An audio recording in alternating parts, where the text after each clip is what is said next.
محمد عبدك ورسولك النبي الأمي وعلى آل سيدنا محمد كما باركت على سيدنا إبراهيم وعلى آل سيدنا إبراهيم في العالمين إنك حميد مجيد. يقول الله تعالى بعد أعوذ بالله من الشيطان الرجيم: يا أيها الذين آمنوا اتقوا الله حق تقاته ولا تموتن إلا وأنتم مسلمون يا عباد الله إني أوصيكم وإياي بتقوى الله عز وجل ثم أما بعد. My dear brothers and sisters, Alhamdulillah, praise be to God, praise be to Allah for the one who gathered us here on this day, the best day over which the sun has risen, Yom Jumu'ah, the day of Friday.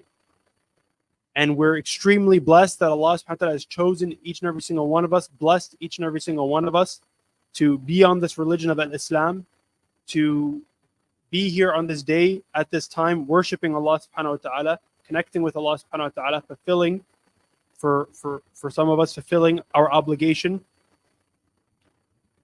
and benefiting from the reminders. And one thing that a person should constantly be reflecting on and asking themselves is regarding one's sincerity. Am I sincerely seeking Allah subhanahu wa ta'ala? Am I sincerely striving to be a better Muslim? To have a better connection with Allah subhanahu wa ta'ala? To have a better connection to His Rasulullah sallallahu alayhi wa alihi wa sallam. And sincerity, we're taught, is that a person in their words, in their actions, has complete devotion in what they're doing to Allah subhanahu wa ta'ala. Al-Ikhlas, تخليص الأقوال والأفعال عن كل شائبة من إرادة غير الله تبارك وتعالى. That a person frees themselves from seeking anyone other than Allah subhanahu wa ta'ala in the good that they do, in the works that they do. That's sincerity. As a person orients themselves towards Allah subhanahu wa ta'ala. And a deeper level of that, a level beyond ikhlas, beyond sincerity, is for a person to have sidq. For a person to have sidq. A person can be sincere, can be mukhlas, but they don't have sidq. They're not true about seeking Allah subhanahu wa ta'ala. They're not true in devoting themselves towards Allah subhanahu wa ta'ala. And what is sidq? They say a definition of sidq is istiwa'u al-zahir wal-batin. That the outward matches the inward. That as we're striving to do better, to do more, to get closer to Allah subhanahu wa ta'ala outwardly, that inwardly we're also rectifying ourselves.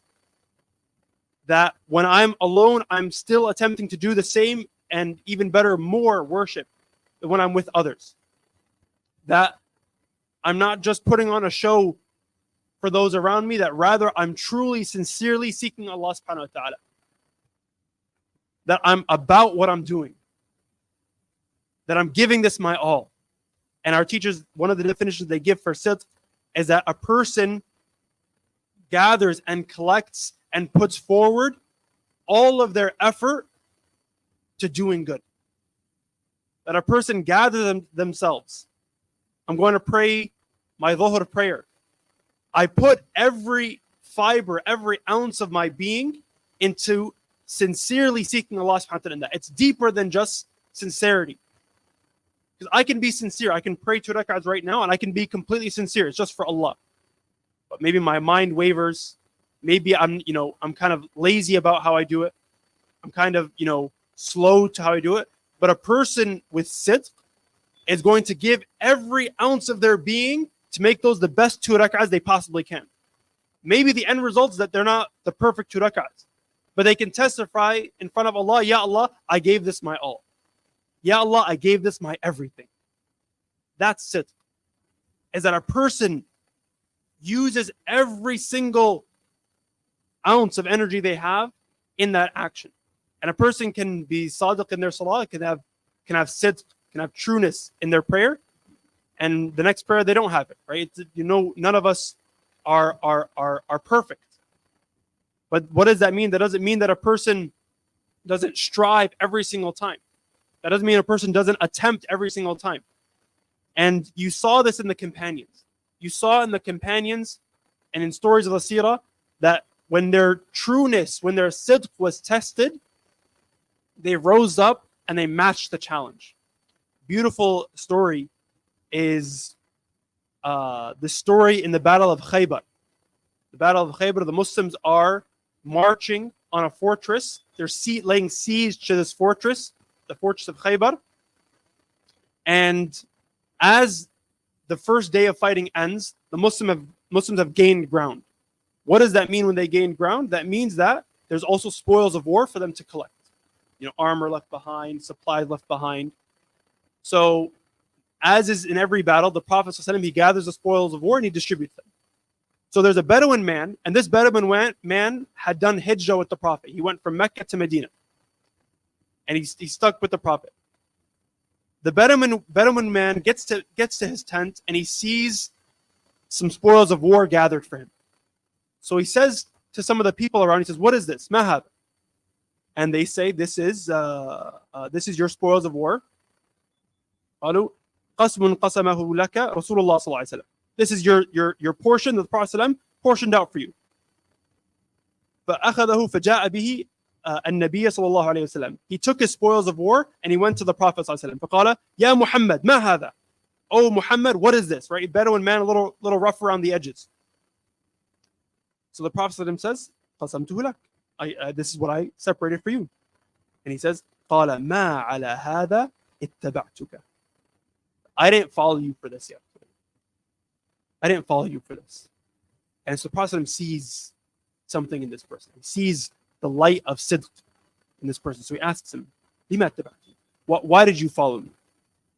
And he says, Allahu Akbar, he says, لكني تبعتك على أن أرمى ها هنا وأشار إلى حلقه بسهم فأموت وأدخل الجنة. I followed you so that I can be hit with an arrow right here. He points at his throat. I followed you so that I could be hit with an arrow right here, and I die and I enter paradise. And so the Prophet ﷺ, he says to him, إن تصدق الله يصدقك. If you're true to Allah, Allah will be true to you. Meaning what? Meaning that if you're true to Allah, you have sidq in what you're doing, Allah will make manifest what you're seeking. Allah will make it happen for you. If you're true to Allah, you're truly seeking that, Allah will make it happen. So the next day happens. The next day of fighting starts. And they're fighting. They gain ground. The day ends. And they're seeing who died from that day. And the Prophet ﷺ, he comes across the person. فَأَتَى بِهِ النَّبِيُّ صلى الله عليه وسلم يحمل قد أصابه سهم حيث أشار. He sees the man's body and he was hit with an arrow exactly where he pointed. And the Prophet ﷺ, he says to his companions, he says, Ahuwa, is this really him? That huwa. It's really him. The Prophet ﷺ, he says, صدق الله فصدقه. He was true to Allah and Allah was true with him. He was true with Allah, Allah made it. And the Prophet ﷺ, they bury him وكفنه النبي صلى الله عليه وسلم في جبة. The Prophet buried him in a jubba, in an overcoat. ثم قدمه فصلى عليه. And then the Prophet prayed over him. And the Prophet said, he made this dua from this beautiful dua. He says, اللهم إن هذا عبد خرج مهاجرا في سبيلك فقتل شهيدا وأنا شهيد عليه. So, oh Allah, this is your slave. He left.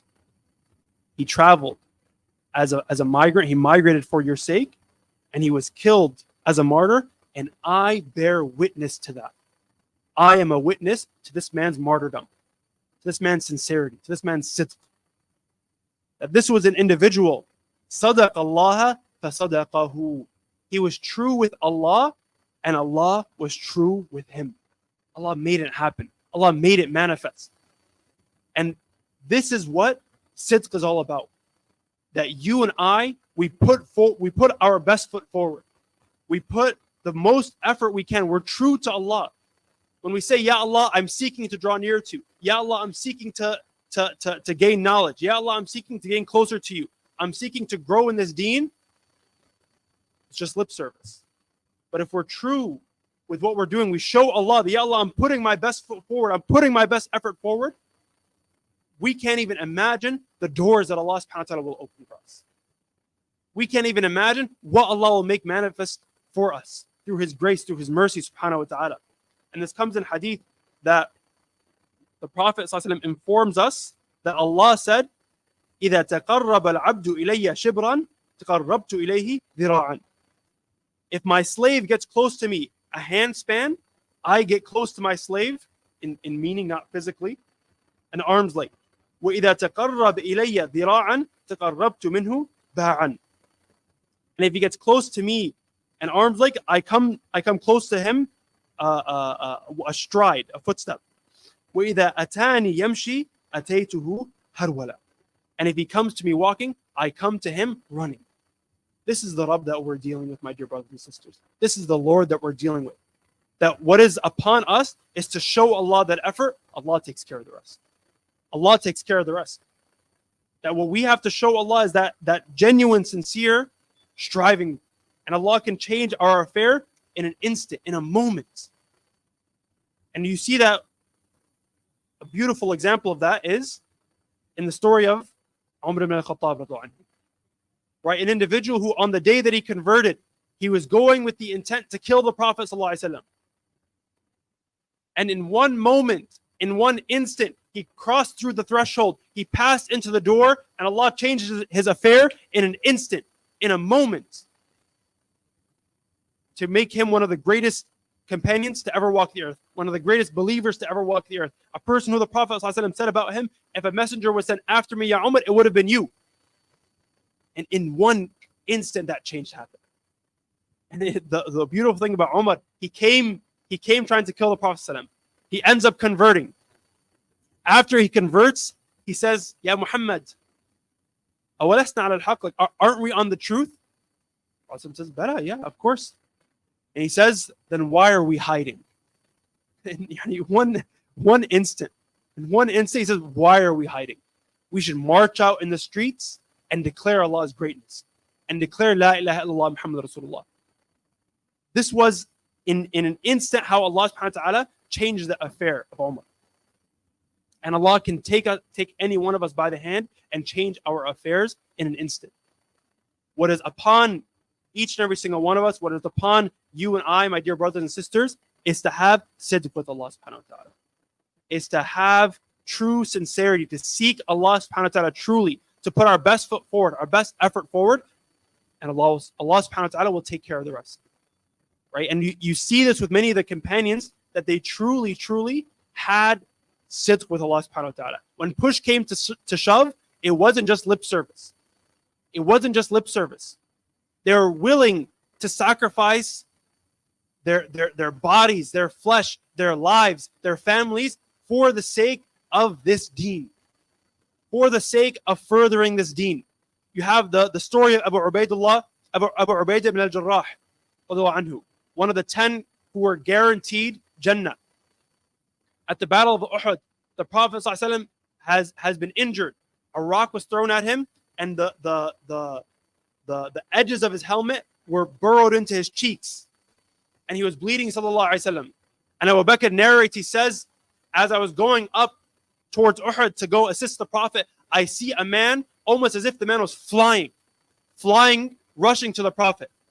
And he says, I said to myself, Ya Allah, I hope it's not somebody trying to harm the Prophet. He goes and he sees it's Abu Ubaidah. And Abu Ubaidah says, Ya Abu Bakr, please leave me alone. Please let me aid the Prophet. Don't take this honor from me. He wants to be the one to pull the helmet out of the cheeks of the Prophet. And Abu Bakr says, yeah, Bismillah, I'll leave you to it. And to Abu Ubaidah, he says he couldn't grab it with his hands without further damaging the Prophet, without further harming him. So what does he do? He bites into it. He bites into the metal on the cheeks, and bends them out, and he ends up cracking his tooth, his front tooth. And he goes on the other side, he breaks it breaks off. He goes to the other side, same thing with the other tooth breaks off. And after this battle, he became known as the one who lost his two front teeth. And whenever people would say it to him, he would become pleased. He would become happy. He would be overjoyed. He considered it as what? As a badge of honor. That when push came to shove, he came to the aid of the Prophet ﷺ. He came to the aid of this deen, of this religion. That is sidq. That is somebody who's truly about their mission. And for many of us, the ask is not to break our teeth. Right? For many of us, the ask is to put our best foot forward in our worship, in our dealings with others, in our aiding this deen. And we should ask ourselves, what am I doing to serve this deen? What am I doing to aid this deen? To aid the deen of Allah subhanahu wa ta'ala, to aid the deen of the Prophet sallallahu alaihi wasallam. What am I sacrificing? Just as these individuals, they showed their sincerity, their trueness by making immense sacrifices. And many times as we listen to these stories, we listen to, particularly I would speak on behalf of the brothers, when we hear stories of battles and combat, we like to imagine that, yeah, that would be me, right? I would be the one, I'd be front lines, I'd be slicing this person, that person, shooting arrows.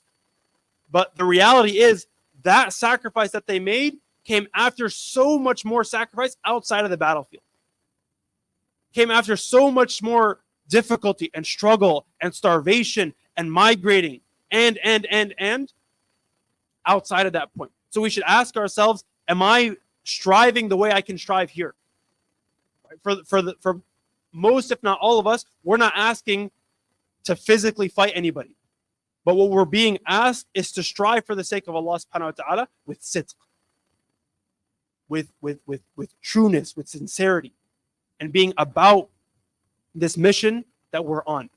And we ask Allah subhanahu wa ta'ala to grant us tawfiq in that, to grant us success in that. We ask Allah subhanahu wa ta'ala to grant all of us ikhlas, sincerity in the works that we do. We ask Allah subhanahu wa ta'ala to grant us all sidq in the works that we do. We ask Allah subhanahu wa ta'ala to use us for the sake of His deen. نسأل الله أن يستخدمنا ولا يستبدلنا. We ask Allah to use us for the sake of this deen, to serve this deen, and to not replace us with others. We ask Allah subhanahu wa ta'ala to take us by the hand and to envelop us in His mercy and His grace, and to flip our affair and to change our affair just as He changed the affair of Umar ibn al-Khattab radiyallahu anhu. وصلى الله على سيدنا محمد وعلى آله وصحبه وسلم. الحمد لله رب العالمين وصلى الله على سيدنا محمد وعلى آله وصحبه وسلم. يا عباد الله إني أوصيكم وإياي بتقوى الله عز وجل. أقول قولي هذا واستغفر الله لي ولكم فاستغفروه إنه هو الغفور الرحيم.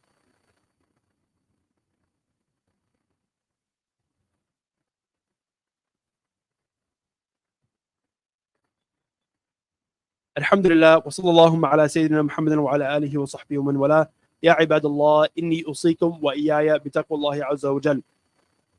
يقول الله تعالى بعد أعوذ بالله من الشيطان الرجيم إن الله وملائكته يصلون على النبي يا أيها الذين آمنوا صلوا عليه وسلموا تسليما. اللهم صل على سيدنا محمد وعلى آل سيدنا محمد كما صليت على سيدنا إبراهيم وعلى آل سيدنا إبراهيم وبارك على سيدنا محمد وعلى آل سيدنا محمد كما باركت على سيدنا إبراهيم وعلى آل سيدنا إبراهيم إنك حميد مجيد. رب اغفر للمسلمين والمسلمات والمؤمنين والمؤمنات الأحياء منهم والأموات. ربنا آتنا في الدنيا حسنة وفي الآخرة حسنة وقنا عذاب النار. يا مقلب القلوب ثبت قلوبنا على دينك. اللهم إنك عفو كريم تحب العفو فاعف عنا.